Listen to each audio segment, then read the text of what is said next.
Good evening, good evening. कैसे हो मेरे प्यारे विद्यार्थियों? ठीक हो? ओके। देखो मेरे प्यारे विद्यार्थियों, आज हम पढ़ेंगे BMW के बारे में। हम इम्पोर्टेंट टॉपिक के बारे में हम स्टडी करेंगे। जैसे कि हमारा BMW हुआ, जैसे कि हमारा इम्यूनिटीज हुआ। इस प्रकार के टॉपिक्स को क्या है हम डील करते जाएंगे। देखो BMW के बारे में बात करता हूँ तो जैसे ब्लैक बिन के अंदर क्या डालते हैं, रेड में क्या डालते हैं, येलो में क्या डालते हैं, ग्रीन में क्या डालते हैं।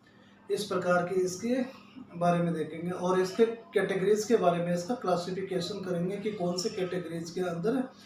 जैसे कि मान लीजिए कि ह्यूमन एनाटॉमिकल बेस्ड है, केमिकल एनाटॉमिकल बेस्ड है, एनिमल एनाटॉमिकल बेस्ड है, माइक्रोबायोलॉजिकल बेस्ड है, साइटोटॉक्सिक एंड एक्सपायर्ड मेडिसिन है, शार्प बेस्ड है, और सॉलिड है, सॉलिड है, लिक्विड है, और इंसिनरेशन है, केमिकल वेस्ट है। इस तरह से एक एक करके हम क्या है इसके क्लासिफिकेशंस के बारे में स्टडी करेंगे। इम्यूनिटीज़ के बारे में हम एक एक करके पढ़ेंगे। जैसे इम्यूनिटीज़ जो हुआ कि इम्यूनिटी क्या है, किस तरह से इम्यूनिटी से हमें क्या प्रोड्यूस होता है, इम्यूनिटी कहाँ से मिलती है, और जो इम्यूनिटी मिलती है हमें उससे हमारे बॉडी के अंदर क्या एक्टिविटीज़ होती है, इसके बारे में हम स्टडी करेंगे। ठीक है मेरे प्यारे विद्यार्थियों। और एक इम्पोर्टेंट है कि WHO की थीम्स के बारे में हम स्टडी करेंगे या नहीं करेंगे। तो एक एक करके हम टॉपिक ले लेते हैं।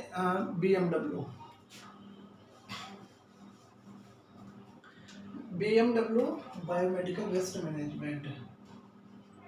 BMW biomedical waste, WST। देखो मेरे दोस्तों, बायोमेडिकल वेस्ट के अंदर कौन कौन से बिन्स काम में लेते हैं। देखो हम काम लेते हैं ब्लैक। कौन सा? ब्लैक। ब्लैक। कौन सा काम में लेते हैं हम? ब्लू। कौन सा काम लेते हैं हम? ब्लू। कौन सा काम लेते हैं हम? रेड। कौन सा काम लेते हैं हम मेरे प्यारे विद्यार्थियों? ब्लैक काम में लेते हैं, ब्लू काम में लेते हैं, रेड काम में लेते हैं। ग्रीन काम में लेते हैं। कौन सा लेते हैं काम में? ग्रीन काम में लेते हैं।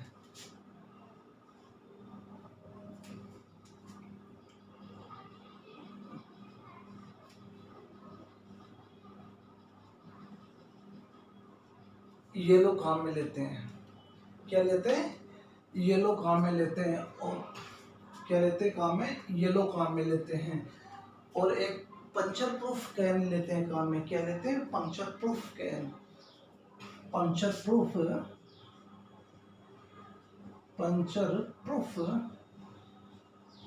कैन। देखो 5 6। अब हम ये देखेंगे कि ब्लैक जो है, ब्लैक बिन के अंदर हम कौन कौन से जो है उनको डालते हैं, कौन कौन से वेस्ट को डालते हैं। रेड के ब्लू के अंदर कौन से वेस्ट को डालते हैं? रेड के अंदर कौन से को, ग्रीन के अंदर, येलो के अंदर, और पंचर प्रूफ के अंदर कौन कौन से इसको डालते हैं। देखो मेरे प्यारे विद्यार्थी, सुनो, अगर हम बात करते हैं ब्लैक की, ब्लैक के अंदर है साइटोटॉक्सिक वेस्ट हो गया, हमारा एक्सपायरेटरी मेडिकेशन हो गया, और रियल लिखो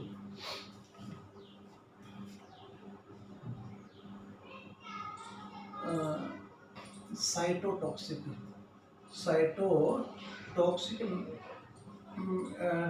मेडिसिन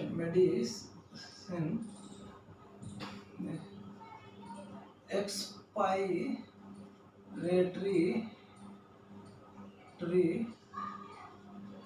डेट मेडिसिन है।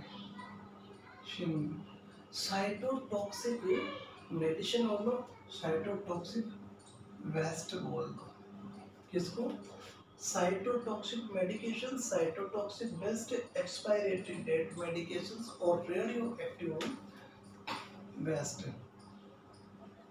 Radio active waste, cytotoxic medicines, expirated dead medicines और रेडियो एक्टिव वेस्ट। ठीक है, ब्लू के अंदर हैं जो कौन कौन से, ब्लू के अंदर जितने भी शार्प हैं, जैसे शार्प बॉटल हो गई, देखो बॉटल्स होगी,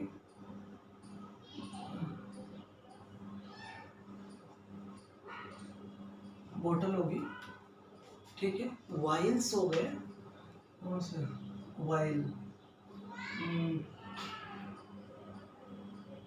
वाइल, वाइल्स होगी। कहने का मतलब है कि कौन सी बॉटल्स हुए, ब्लू के अंदर ग्लास बॉटल है, ग्लास एम्पुल्स है और ग्लास बॉटल है। क्या है? Glass bottle. कौन सी? Glass, glass. वाइल इन्फेक्टेड और ब्रेकन ग्लास, ब्रेकन एम्पुल, ये किसके अंदर आता है? शार्प के अंदर आता है। ब्लू, ब्लू किसके अंदर? शार्प, जितने भी नोकीले हैं। देखो, bottle glass, vial infected, broken ampoules हैं। रेड के अंदर, रेड बिन के अंदर कौन कौन से आते हैं मेरे प्यारे विद्यार्थियों? रबड़ से संबंधित जितनी भी चीज़ें आती है वो किसके अंदर आती है? रेड बिन के अंदर आते हैं। रबर आइटम्स हैं, रबर आइटम्स, जितने भी रबर्स के आइटम हैं वो किस में आते हैं? जैसे ब्लड बैग, जैसे कि ब्लड बैग। कौन? ब्लड बैग किसके अंदर आता है? रेड के अंदर आता है। IV set infected, IV set किसके अंदर आता है? इसके अंदर आता है, रेड के अंदर। Rubber item, blood bag, IV set, infected plastic tubes, infected plastic tubes, infected plastic tube. Infected जो प्लास्टिक ट्यूब है इसके अंदर आते हैं। कैथेटर, कैथेटर, ये सब के सब किसके अंदर आते हैं? रेड बिन के अंदर आते हैं। कौन से बिन के अंदर? रेड बिन के अंदर आते हैं। देखो, रेड बिन के आते हैं। ब्लैक, ब्लैक के अंदर क्या आ गया? और ब्लू के अंदर क्या हो गया हमारा? और रेड के अंदर ये। अब ग्रीन के अंदर क्या होता है? ग्रीन के अंदर कौन से आते हैं? येलो के अंदर कौन कौन से आते हैं? और पंचप्रोफ कौन कौन से आते हैं? देखो, स्टेशनरी। देखो, ग्रीन के अंदर जो ग्रीन के अंदर जो वेस्टेज आते हैं उस वेस्टेज के अंदर है ऑफिशियल ऑफिस स्टेशनरी। कौन आता है? ऑफिस स्टेशनरी इसके अंदर आता है। और डिस्पोजेबल स्टेशनरी, क्या? पहला office, OFFIC, stationery, stationery official की जो स्टेशनरी से संबंधित हैं।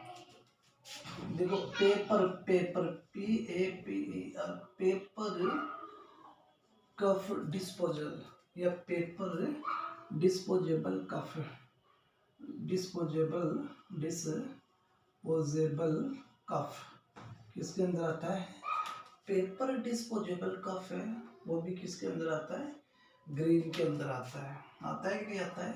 ऑफिस से निकला हुआ जितना भी शार्प वेस्ट है, पेपर डिस्पोजेबल है, ये सब इसके अंदर से आता है। उसके बाद में tissue paper use for domestic purpose, tissue paper used for domestic purpose, अगर जो डोमेस्टिक पर्पज के लिए काम आते हैं, tissue paper for domestic purpose, domestic purpose. अगर घरेलू काम के लिए टिश्यू पेपर लेते हैं, वो टिश्यू पेपर भी किसके अंदर आता है? ग्रीन बिन के अंदर आता है। देखो किचन्स, KITCHENS, किचन्स वेस्ट, ये सब किसके अंदर आता है? ग्रीन के अंदर आता है। आता है कि नहीं?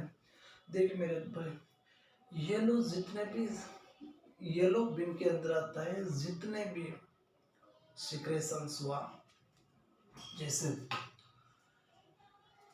Animal stump, animal stump, human stump, cotton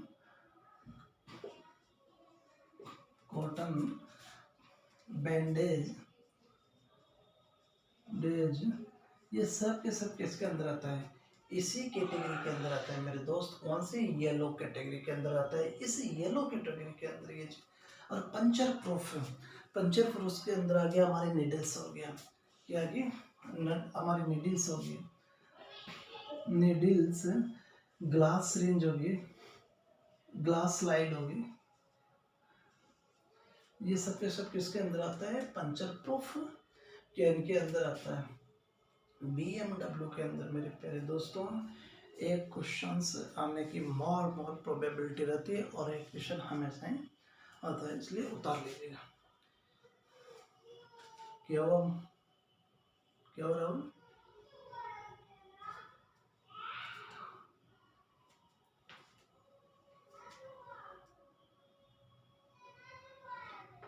needles, glass slide,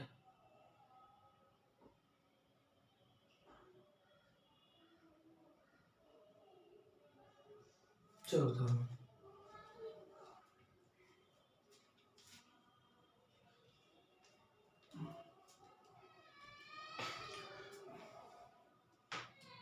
क्या हुआ अमित? अभी देखो,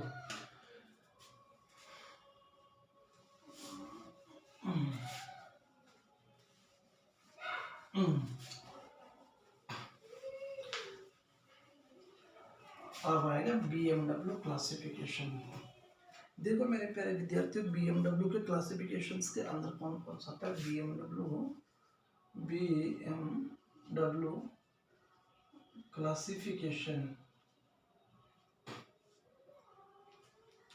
BMW क्लासिफिकेशंस के अंदर उसमें क्या है? कैटेगरीज के फर्स्ट कैटेगरीज के अंदर कौन आता है? सेकंड कैटेगरीज के अंदर क्या आता है? थर्ड कैटेगरीज के अंदर क्या आता है? जैसे कि फर्स्ट कैटेगरीज की बात करें हम, तो इन ह्यूमन वेस्ट, जितने भी ह्यूमन एनाटॉमिकल वेस्ट है, ह्यूमन से निकलने वाले जितने भी वेस्ट है, वो किसके अंदर आता है? कैटेगरी फर्स्ट के अंदर आता है। कैटेगरी सेकंड की बात करूँ तो एनिमल एनाटॉमिकल वेस्ट है, जितने भी एनिमल एनाटॉमिकल वेस्ट है वो किसके अंदर आता है? कैटेगरी सेकंड के अंदर। थर्ड कैटेगरी के अंदर मैं बात करूँ तो लैब से निकला हुआ, क्या माइक्रोबायोलॉजिकल, जो लैब के अंदर जितने भी वेस्टेज वो निकलेंगे, वो कैटेगरी किसके अंदर आएगी? थर्ड कैटेगरी के अंदर आएंगे। जितना भी एक्सपायरेटरी मेडिसिन, जितने भी शार्प है, शार्प किसके अंदर आएंगे? इसी कैटेगरी के अंदर आएंगे। एक्सपायरेटरी मेडिसिन क्या है? एक्सपायरेटरी मेडिसिन भी इसी कैटेगरी के अंदर आएंगे। डिस्कार्डेड मेडिकेशन एंड साइटोटॉक्सिन्स किसके अंदर आते हैं? इसके अंदर। अब देखो एक अति महत्वपूर्ण बात है, जैसे कि हमने देखा होगा, याद करने का तरीका, सबसे पहले गांव के अंदर खेतों के अंदर होता क्या है? सबसे फर्स्ट ऑफ देख समझने का तरीका है, तीन ऐसे चीज है जो वेस्ट है, आसानी से याद किया जा सकता है। पहला सॉइल्ड, मिट्टी, उसको अगर उसकी खुदाई की जाती है तो उसके बाद में क्या निकलता है? पत्थर निकलता है। पत्थर निकलता है तो उसको क्या बोलते हैं? सॉलिड। पत्थर को और खुदाई की जाती है, उसकी खुदाई करने के बाद में क्या निकलता है पहले दोस्तों? लिक्विड। तो सॉलिड हो गया, सॉलिड हो गया, लिक्विड हो गया। अब इंसिनरेशन केमिकल वेस्ट है, सारे के सारे वो एक एक करके छाप लो। देखो classification,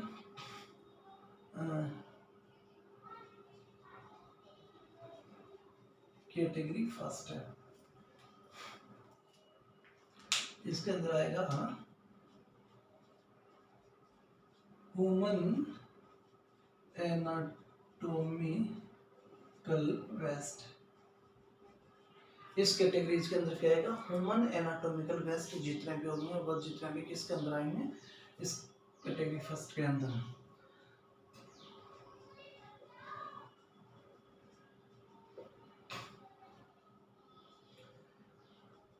animal anatomical waste, animal जो एनाटॉमिकल जितने भी वेस्टेज है वो वेस्टेज कौन सी कैटेगरी के अंदर आ रहा है, कैटेगरी नंबर सेकंड के अंदर आ रही है। कैटेगरी थर्ड मेरे प्यारे दोस्तों, कैटेगरी थर्ड के अंदर जितने भी वेस्टेज है और वे वेस्टेज कौन सा है, माइक्रोबायोलॉजिकल वेस्ट, माइक्रोबायोलॉजिकल वेस्ट, ये जितने भी माइक्रोबायोलॉजिकल वेस्ट है या लैब वेस्ट है, लेबोरेटरी वेस्ट है, ये किसके अंदर आएंगे, कैटेगरी नंबर थर्ड के अंदर है। कैटेगरी फोर्थ के अंदर है जितने भी शार्प वेस्ट, कितने कौन से शार्प वेस्ट है, शार्प वेस्ट है। शार्प वेस्ट कौन सी कैटेगरी के अंदर आएंगे, कैटेगरी नंबर फोर्थ के अंदर है, कैटेगरी फाइव। अब देखो डिस्कार्डेड मेडिकेशन क्या है, discarded medications and cytotoxic waste, discarded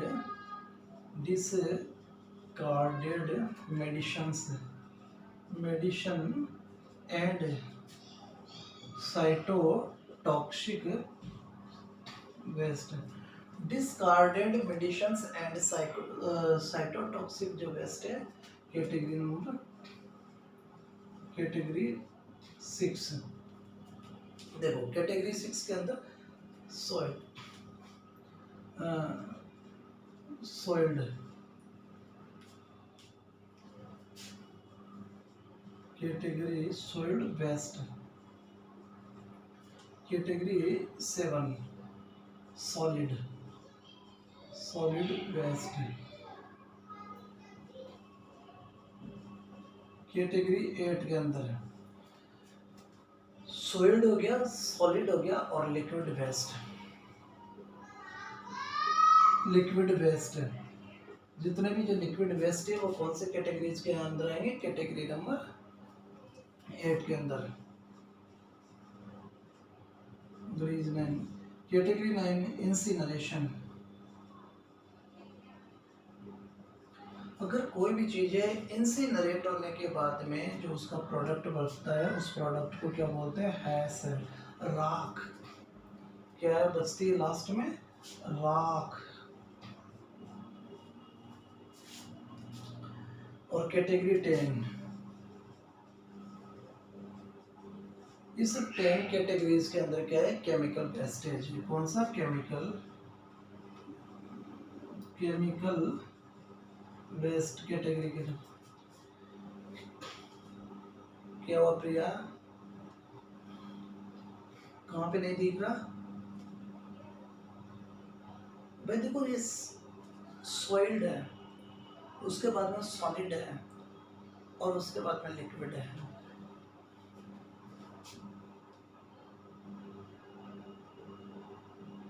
उतारो,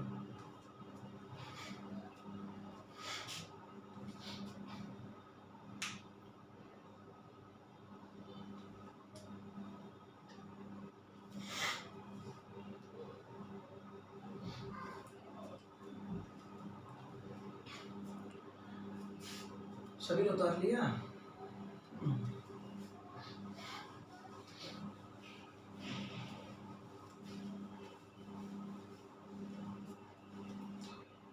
इंसिनरेशन और केमिकल वेस्ट, ओके। अब एक और अति महत्वपूर्ण टॉपिक है, टॉपिक वो है मेरे प्यारे दोस्तों WHO की थीम्स है कि WHO ने 2020 के अंदर क्या थीम दी थी, 2022 के अंदर WHO की क्या थीम थी, 2021 की क्या थीम थी, 2020 की क्या थीम थी, 2029 की क्या थीम थी, 2028 की क्या थीम थी और 2027 की क्या थीम थी। इस प्रकार से हम एक एक करके कुछ थीम्स हैं जो इम्पोर्टेंट है, देखो आने की प्रोबेबिलिटी बढ़ जाती है। ऐसे में ये नहीं है कि ये नहीं आ सकता, ये कोई देखो WHO theme,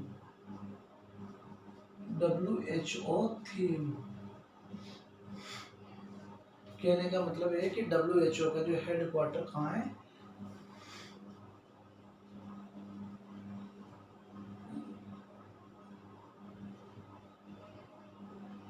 Geneva Switzerland, Geneva Switzerland के अंदर वर्ल्ड हेल्थ ऑर्गेनाइजेशन 7/4/48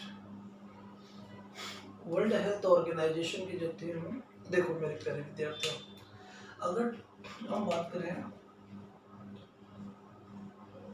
WHO की जो 2023 की जो थीम है, हेल्थ फॉर ऑल, क्या थीम थे, हेल्थ हेल्थ फॉर ऑल, सबको स्वास्थ्य सुविधाएं मिलना चाहिए। क्या होना चाहिए, सबको स्वास्थ्य की सेवाएं मिलना चाहिए। आवर हेल्थ आवर प्लानेट, क्या है, our health and our planet, our health our planet is a WHO 2022 की क्या है, थीम थी। 2021 की थीम थी built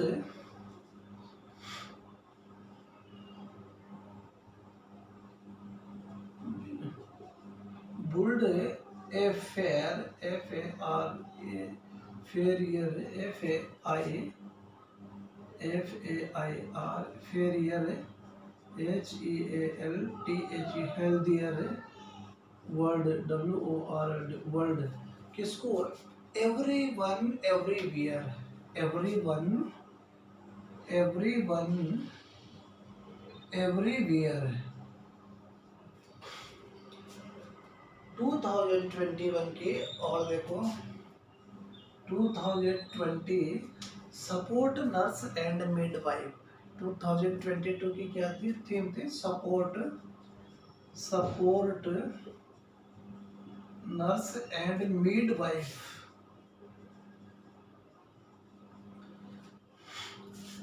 2000 support nurse and midwife. 2000 जो 20 की थीम क्या थी, सपोर्ट। अब 2019 की जो थीम थी, 2019 की हेल्थ, 2029 की जो थीम थी, वो थीम ये थी कि यूनिवर्सल हेल्थ, क्या है, यूनिवर्सल हेल्थ, यूनिवर्सल हेल्थ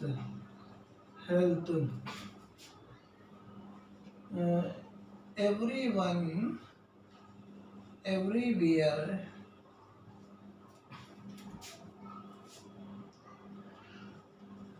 18 की थीम थी यूनिवर्सल हेल्थ कवरेज, कौन सी, यूनिवर्सल हेल्थ कवरेज, यूनिवर्सल हेल्थ कवरेज एवरीवन और everywhere, everyone everywhere. Universal health coverage everyone everywhere. और 2017 की जो थीम थी डिप्रेशन, डिप्रेशन का मतलब यूँ है कि इस थीम का ये कारण है कि डिप्रेस्ड पर्सन्स को ये जानकारी देना और उसको डिप्रेशन की सिचुएशन से क्या करना है, ऊपर उठाना। ये क्या थीम है, 2017 की थीम थी, देखो ज्यादातर यहाँ तक क्या। 2023 हेल्थ फॉर ऑल, 22 की आवर हेल्थ आवर प्लानेट और 21 की है build a fairer healthier world everyone everywhere, support nurse and midwife. 20 universal health everyone everywhere और universal health coverage everyone everywhere. और 27 की है डिप्रेशन उतारना।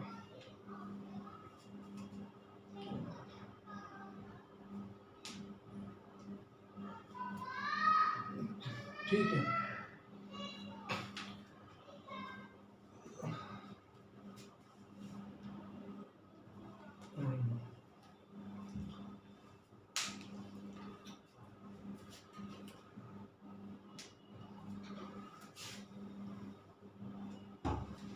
और देखो 12 हो गया ना, उधर लीजिए।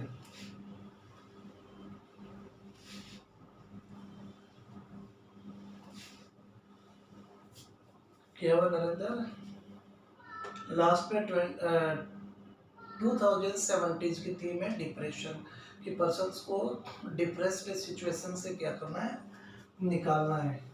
अब देखो नेक्स्ट आता है इम्पोर्टेंट टॉपिक, इम्यूनिटी। क्या है इम्यूनिटी?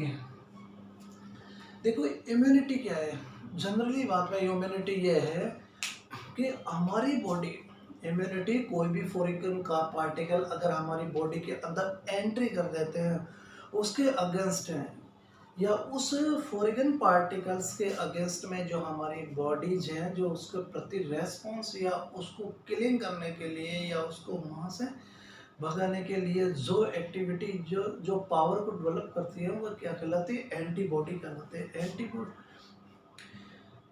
इम्यूनिटी है। देखो इम्यूनिटी कई तरह से होते हैं, जैसे कि हम जितने भी all pathogens are not cause disease because, क्योंकि when we are going outside there are हैं millions pathogens are come from our contact, but every pathogens are not affect us and kill and or our body illness। जितने भी pathogens हैं, जितने भी बाहर, जैसे कि हम यहाँ से घूमने जाते हैं, घूमने दुनिया भर के कांटेक्ट के अंदर आते हैं, लेकिन सभी तो क्या करते हैं, सब के सब तो हमें क्या करते हैं, बीमारी उत्पन्न नहीं करते हैं, नहीं करते। ओके देखो इम्यूनिटी का सिंपल सी भाषा के अंदर कि इम्यूनिटी की एक सिंपली डेफिनेशन लिख दो,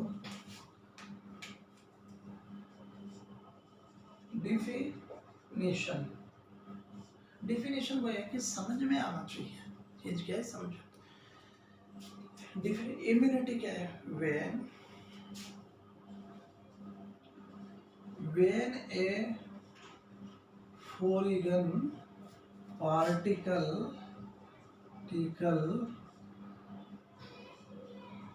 pathogen other enters in our body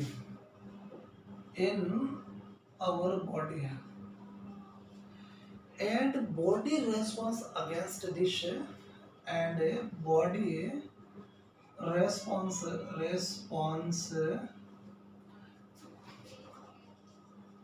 against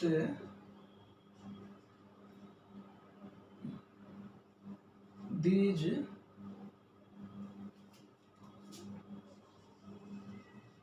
stones, इन सब स्टॉन्स के अगेंस्ट में आवर बॉडी क्या करती है, रेस्पॉन्स को शो करती है, वही इम्यूनिटी कहलाती है।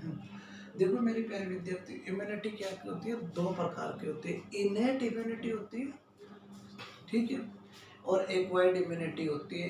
इनेट इम्यूनिटी क्या होती है, इनेट इम्यूनिटी ये होती है कि इसकी देखो दूसरी बात है कि इनेट इम्यूनिटी की इतनी ये नहीं होती है कि इसमें से बहुत कम क्वेश्चन आने की प्रोबेबिलिटी होती है, जबकि एक्वायर्ड इम्यूनिटी के अंदर से मोस्ट ऑफ प्रोबेबिलिटी होती है, मैक्सिमम टू मैक्सिमम क्वेश्चन आते हैं। इनेट इम्यूनिटी की अगर हम बात करते हैं बेसिस का, इनेट इम्यूनिटी 3 टाइप्स होती है, on the basis of species, racial, individual, जबकि एक्वायर्ड इम्यूनिटी दो तरह से होती है, नेचुरल इम्यूनिटी होती है और एक्वायर्ड इम्यूनिटी होती है। नेचुरल इम्यूनिटी की बात करते हैं तो वो एक्टिव होती है, वो पैसिव होती है। क्या होती है? Active, passive. चलो एक बार लिख लो। इम्यूनिटी टू टाइप्स से होती है। देखो काफ़ी इजी वे के अंदर में कोशिश करूँगा, इजी और कम इसमें। Innate immunity,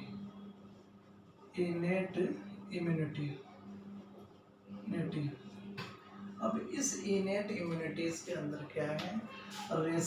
species racial, species आ गया हमारा रेशियल आ गया, और इंडिविजुअल आ गया, इंडिविजुअल। सारा तीनों का मामला यूँ है। देखो इसको 100% करने की कोशिश करते हैं। इन तीनों का मतलब यह है कि जब कोई भी इन्फेक्शंस हैं एकदम से आता है तो उस बॉडी को सडन रेस्पॉन्स करते हैं, तो उसको क्या बोलते हैं? Innate immunity. दूसरे का होता है एक्वायर्ड इम्यूनिटी। Acquired immunity. मेरी प्यारे विद्यार्थियों, एक्वायर्ड इम्यूनिटी है, ये एक्वायर्ड दो तरह से होती है। किस तरह से होती है? टू टाइप्स होती है। ये होती है नेचुरल इम्यूनिटी और आर्टिफिशियल इम्यूनिटी।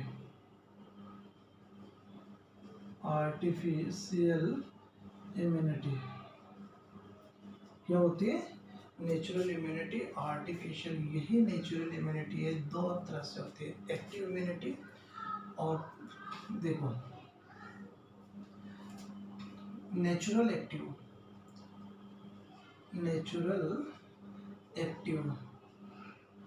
दूसरी होती है नेचुरल पैसिव।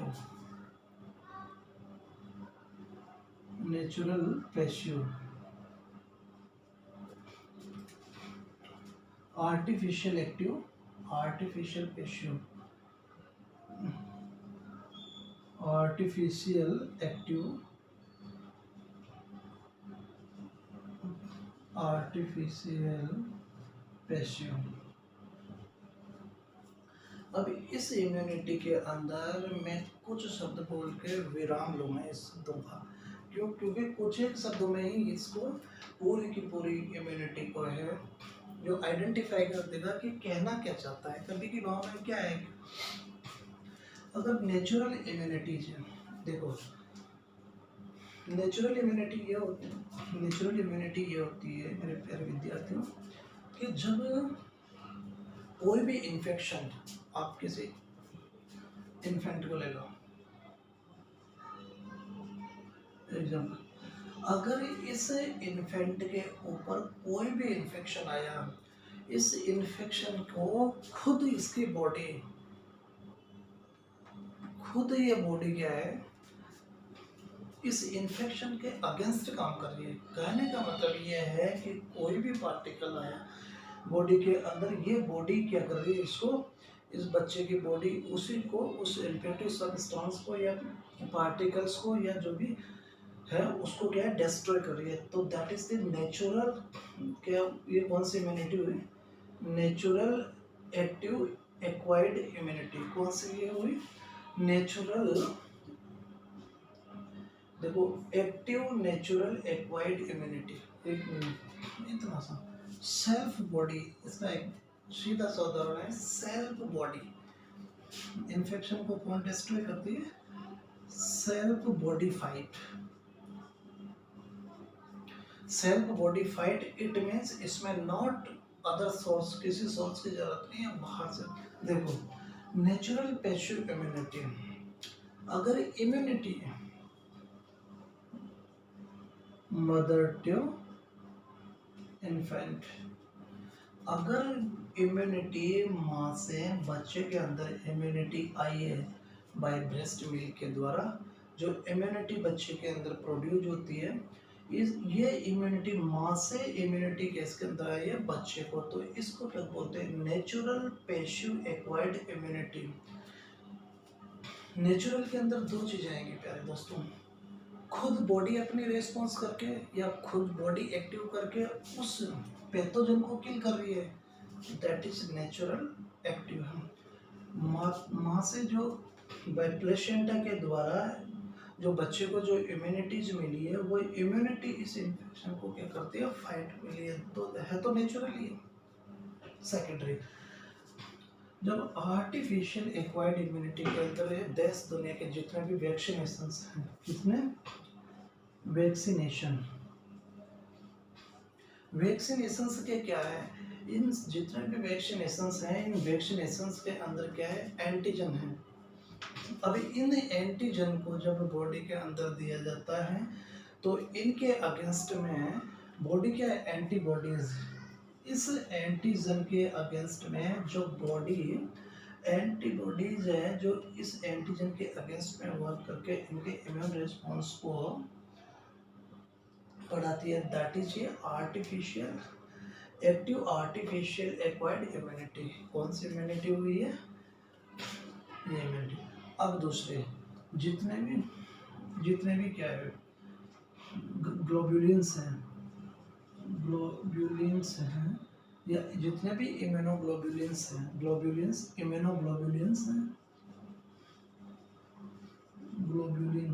जितने भी इम्यूनोग्लोब्यूलिन्स हैं, ये डायरेक्ट एंटीबॉडीज को प्रोड्यूस करते हैं। कैसे, जब बीमारी अंदर शरीर के अंदर आए तो डायरेक्ट अगर इनको इम्यूनोग्लोब्यूलिन्स को दिया जाता है तो वह एंटीबॉडी प्रोड्यूस करके डायरेक्टली उसको इन्फेक्टिव एजेंट को क्या कर देती है, किल कर देती है। बहुत सिंपल लैंग्वेज है, बहुत आसान सा भाषा में, घुमा फिरा के नहीं है, सीधा था। अगर इसके अंदर बच्चे के अंदर कैसे आ रहा है, इसको समझाओ। अच्छा देखो, कोविड का जो वैक्सीन दिया, वो टीका लगाया, वो किसके अंदर गया, आर्टिफिशियल एक्टिव के अंदर गया। जो इम्यूनोग्लोब्यूलिन्स देंगे, वो इम्यूनोग्लोब्यूलिन्स किसके अंदर जाएगा, आगे समझो। वेरी गुड, उतार लो।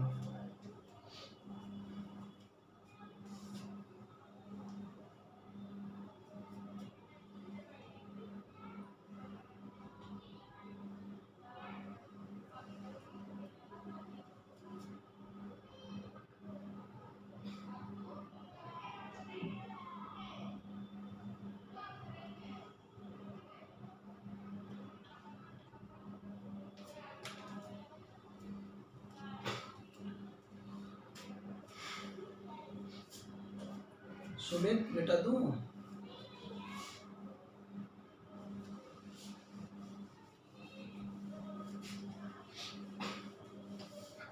देखो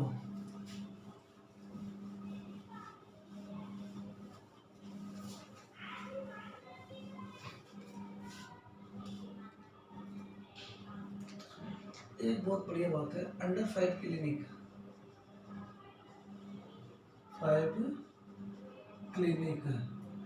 इसी को क्या बोलते हैं, वेल बेबी क्लिनिक।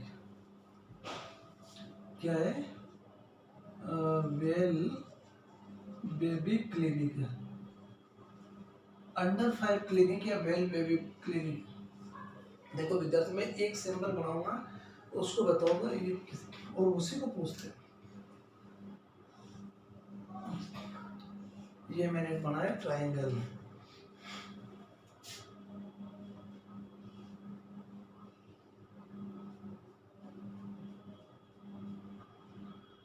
अब बताओ ये ट्रायंगल किसको डिनोट करता है भाई। बाकी की जितने भी हैं बॉर्डर है, बॉर्डर चेंज हो सकते हैं। बॉर्डर क्या हो सकते हैं, इसके चारों के चारों बॉर्डर की सिमेट्रिकल पोजीशन चेंज हो सकता है, जैसे कि हेल्थी टीचिंग, इम्यूनाइजेशंस,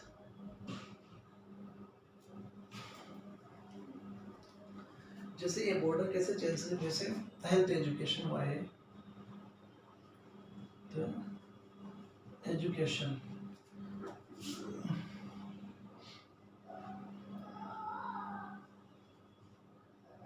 केसेस के अंदर हुआ और टीचिंग के अंदर हुआ, लेकिन ये जो सिंबल है, ये सिंबल क्या है, फैमिली प्लानिंग का है। ये क्या है, फैमिली प्लानिंग। जब भी अगर वेल बेबी क्लिनिक के अंदर पूछता है तो वो किसका सिंबल पूछता है, ये सिंबल। ये सिंबल किसका है, वेल बेबी क्लिनिक का है। किसका है,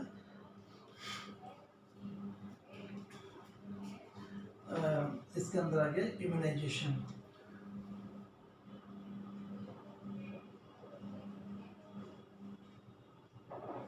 ठीक है, एक और बात पर, अगर हम बात करते हैं कि ब्लड के अंदर मेरा ब्लड ग्रुप ए है, मेरा ब्लड ग्रुप बी है, मेरा ब्लड ग्रुप ए बी है, और मेरा ब्लड ग्रुप ए बी और ब्लड ग्रुप। अब इस ब्लड ग्रुप का कैसे पता लगाता है स्लाइड पे, कि जब ए आता है तो कौन सा कलर होता है, बी आता है तो स्लाइड के ऊपर कौन सा कलर डिनोट हो जाता है, बताइए।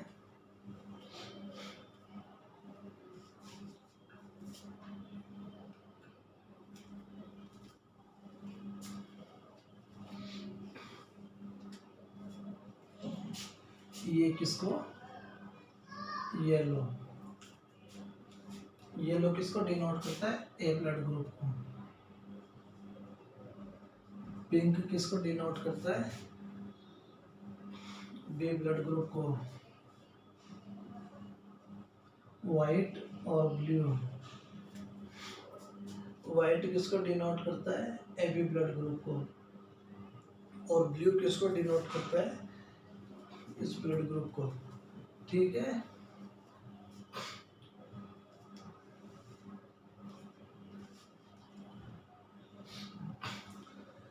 देखो मेरी प्यारी विद्यार्थियों, उतार लिया। अच्छा, पता है ब्लड क्लोटिंग फैक्टर,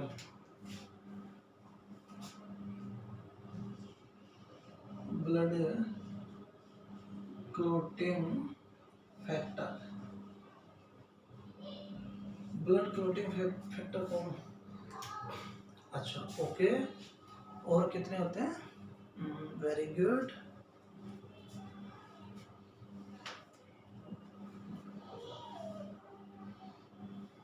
क्या मिस,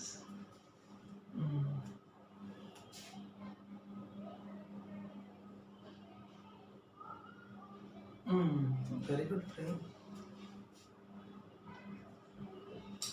देखो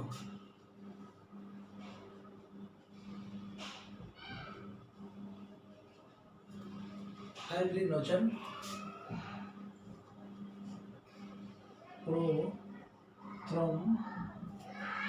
prothrombin, fibrinogen, prothrombin, thromboplastin, thromboplastin,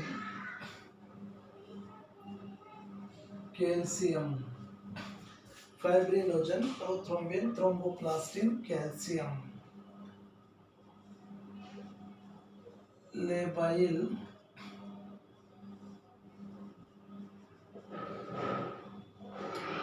labile,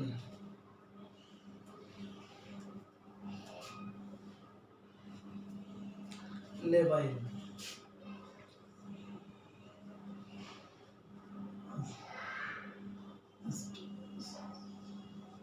stable factor 8 number का, ये आपको इसमें लिख सकते हैं। ठीक है,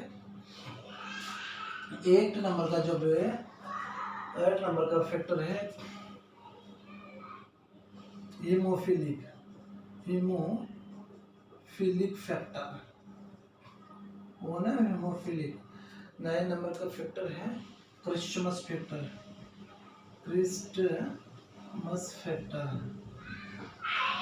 10 नंबर का जो फैक्टर है वो 10 नंबर का फैक्टर क्या है, स्टुअर्ट पावर, स्टुअर्ट पावर, अब स्टुअर्ट पावर है, स्टुअर्ट पावर है 10 नंबर का है। स्टुअर्ट पावर कितने नंबर का है?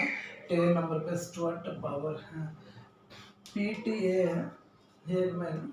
नेक्स्ट क्या है? PT prothrombin. PTA PTA prothrombin prothrombin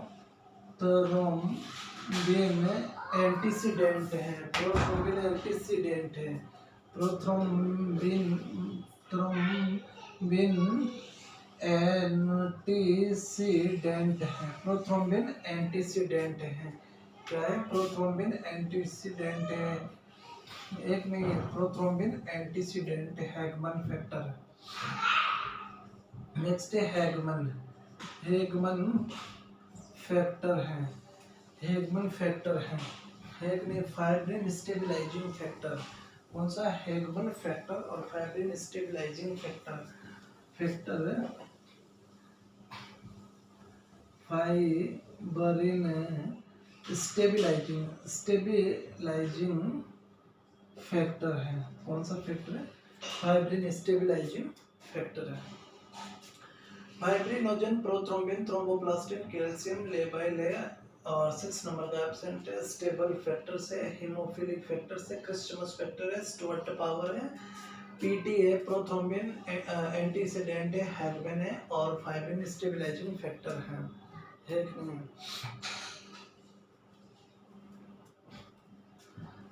अब आता है ऑक्यूपेशनल डिजीज।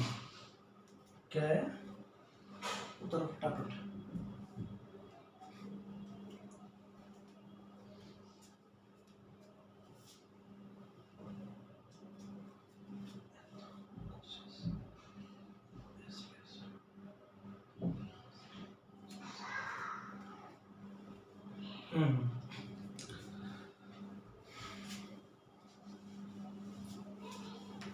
अभी ऑक्यूपेशनल क्या है? ऑक्यूपेशनल ऑक्यूपेशनल ऑक्यूपेशनल क्या है? Occupational occupational occupational occupational disease या हेल्थ। ऑक्यूपेशनल डिजीज DISEAS या हेल्थ HEALTH। ऑक्यूपेशनल डिजीज या हेल्थ के अंदर मेरे विद्यार्थियों हमेशा एक क्वेश्चन आने की प्रोबेबिलिटी होती है और मोस्ट देखा गया है कि एक आध क्वेश्चन उसमें से आता ही है। देखो, अगर एंथ्रोपोसिस कॉल्डस्ट की वजह से एंथ्रोपोसिस कॉल्डस्ट की वजह से एंथ्रोपोसिस क्या है? एंथ्रोपोसिस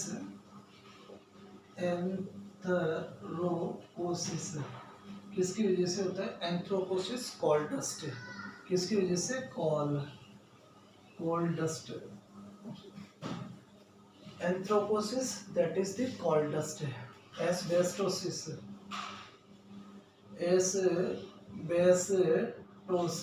एस्बेस्टोसिस किसकी वजह से होता है? एस्बेस्टस की वजह से। किसकी वजह से? एस्बेस्टस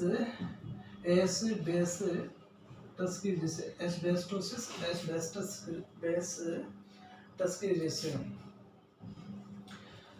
बेगोसिस किसकी वजह से? Bagassosis that is the bagassosis is caused by sugarcane. किसकी वजह से? शुगर केन की वजह से। अगर शुगर केन की वजह से जो डिजीज होती है दैट इज बेगोसिस। जैसे शुगर के मिल्स के अंदर काम कर लगातार अगर पर्सन शुगर के मिल्स के अंदर काम कर रहा है तो उसको चांसेस किसका होने को? बेगोसिस होने के जरूर चांस रहते हैं कि नहीं होता है। नेक्स्ट है बाइसिनोसिस। क्या है? बाइसिनोसिस है। बाइसिनोसिस है। Byssinosis that is the byssinosis is caused by cotton dust. Byssinosis किसकी वजह से होता है? कॉटन डस्ट की वजह से। अगर पर्सन जो लगातार रूई के कांटेक्ट में आ रहा है तो उस पर्सन को मोर चांस होने का क्या चांस रहता है? बाइसिनोसिस होने का चांसेस रहता है उसको। क्या रहता है, उसको बाइसिनोसिस होने का चांस रहता है। Farmer lung can dust, that is the एक होता है फार्मर लंग्स। फार्मर लंग्स किसको बोलते हैं, फार्मर लंग। अगर फार्मर लंग्स हैं तो that is grain dust. Dust देखो, फार्मर्स अगर किसान लगातार काम कर रहा है, किसके अंदर कर रहा है, जैसे कि देखो ग्रामीण क्षेत्र के अंदर तुमने देखा होगा कि उससे वो निकलाते रहते हैं, फसल निकालते हैं, तो धीरे धीरे करके थोड़ी थोड़ी डस्ट अंदर जाती रहती है, तो that is the farmer lungs या ग्रेन डस्ट। फार्मर लंग्स होने का बहुत प्रोबेबिलिटी किसकी वजह से होती है, ग्रेन डस्ट की वजह से। क्या होता है ग्रेन डस्ट की, एक होता है प्लम्बिज्म, लेड पॉइजनिंग। प्लम्बिज्म किसकी वजह से होता है, प्लम्बिज्म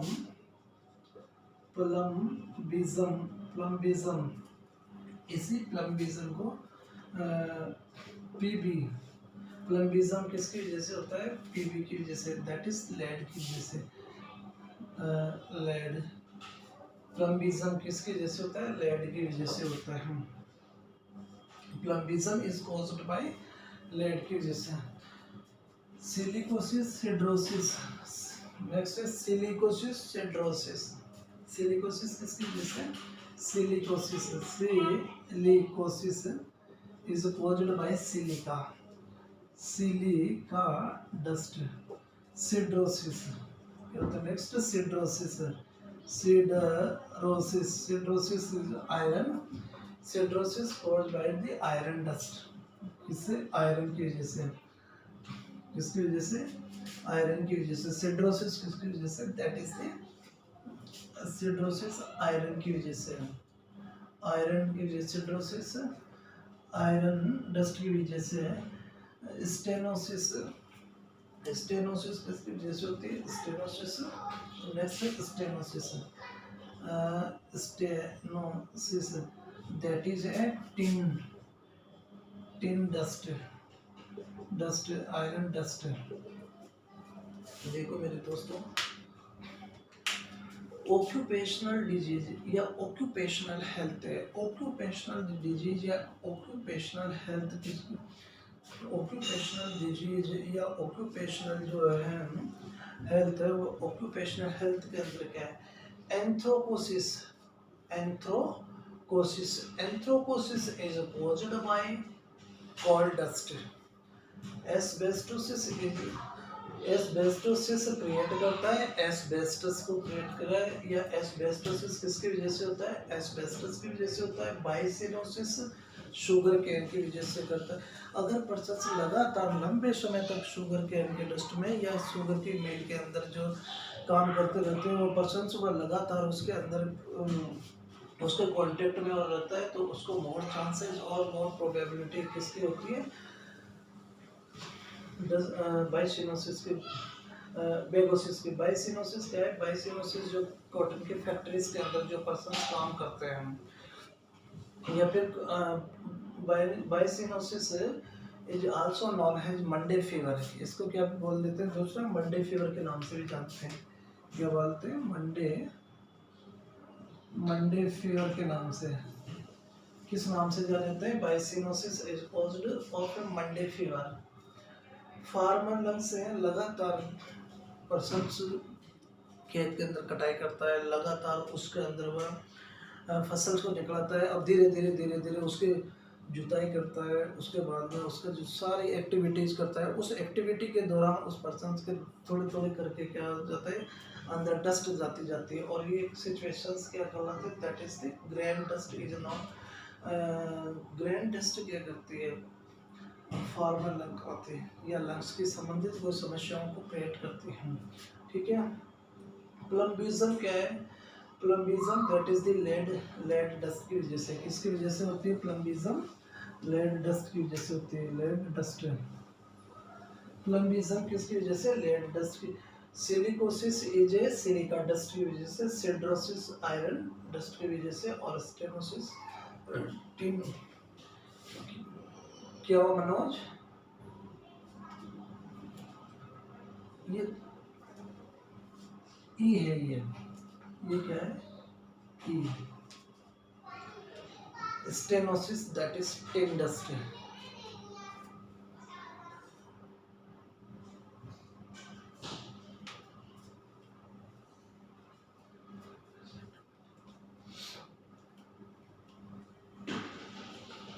चलो उतारो।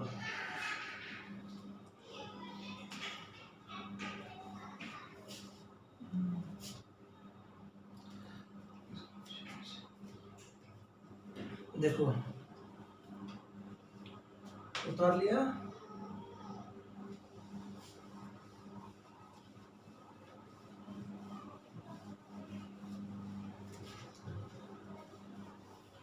एक टॉपिक है गोभी।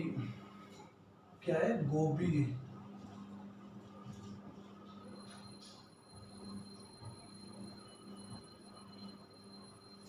क्या है? गोभी।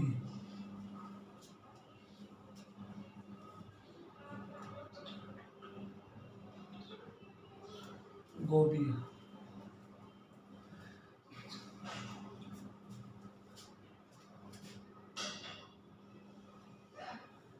गोभी कब आया? वेरी गुड, 1946 का।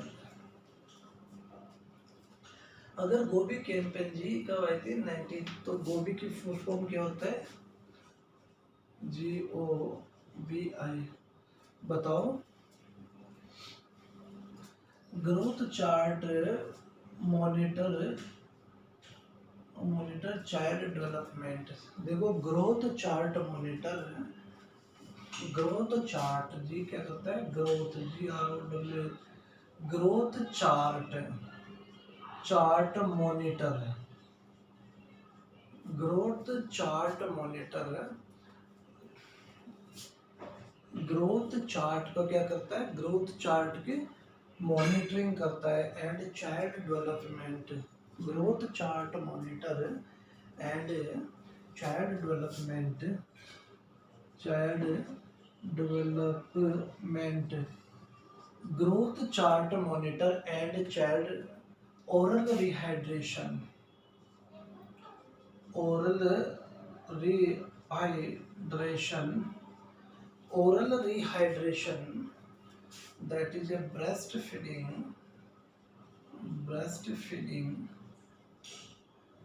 oral rehydration से breastfeeding, immunization against sex killer disease, immunizations against immunization against 6 killer disease. कितने killer disease? 6 killer disease. Immunization against 6 killer disease. अब मेरे दोस्तों 6 किलर डिजीज कौन कौन से हैं? उसके अंदर आता है DPT MTP। क्या आता है? DPT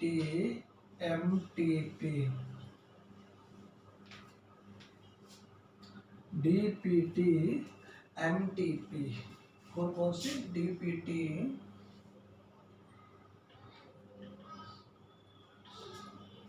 कौन कौन से? डिप्थीरिया, टिटनस, कार्टोसिस है।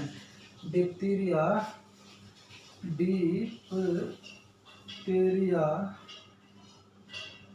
पर्टूसिस, टिटेनस, मीजल,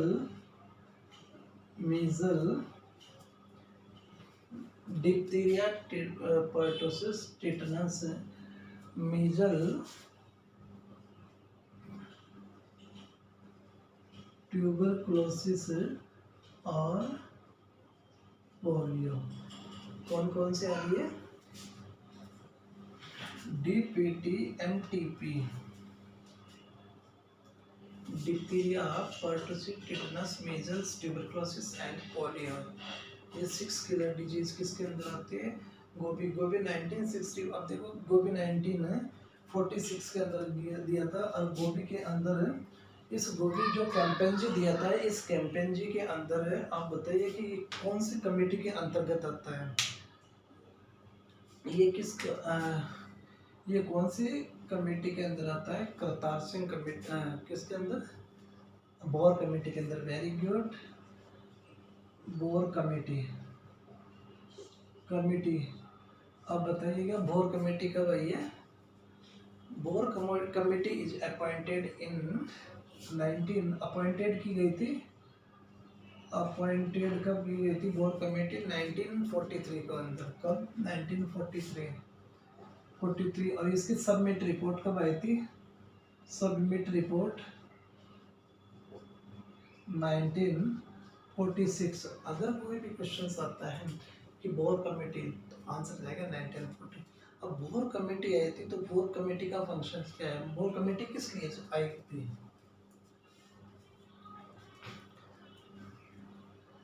बताओ Manoj.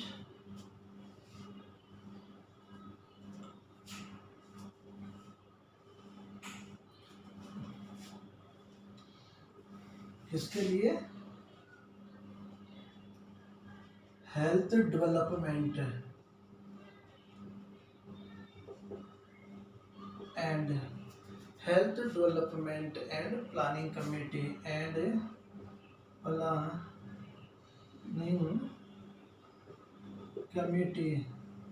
Health development and planning committee कौन है? That is the bore committee. Bore committee health development और प्लानिंग कमेटी आई थी। देखो उधर इसके बारे में, growth chart monitor and child development, गोभी, that is the full form, growth chart monitor and development. Second oral rehydration, second क्या है? ओरल रिहाइड्रेशन है। Third breast feeding, immunizations against 6 killer disease, immunization against 6 killer disease, that is a diphtheria आती है इसके अंदर, that is pertussis आती है, diphtheria, corona bacterium diphtheria की वजह से होती है। पर्टुसिस को हुपिंग कफ भी बोलते हैं, 100 डेड डिजीज भी बोलते हैं। चाइना के अंदर इसको क्या बोलते हैं? 100 दिन का कफ बोलते हैं। टिटनस क्लोस्ट्रीडियम टिटनी की वजह से, मीजल की, और ट्यूबरक्लोसिस माइकोबैक्टीरियम ट्यूबरकुलोई, पोलियो वायरस की वजह से।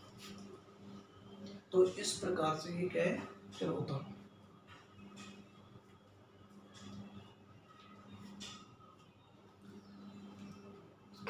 तो उतार ले मेरे प्यारे विद्यार्थियों।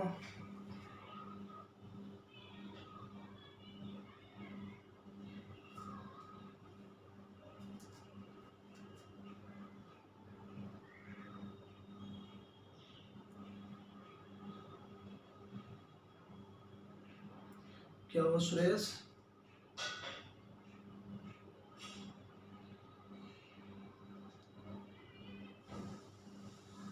उतर गया तुम्हारा? Good, very good. चलो थैंक यू मेरे प्यारे विद्यार्थियों। ठीक है, थैंक यू।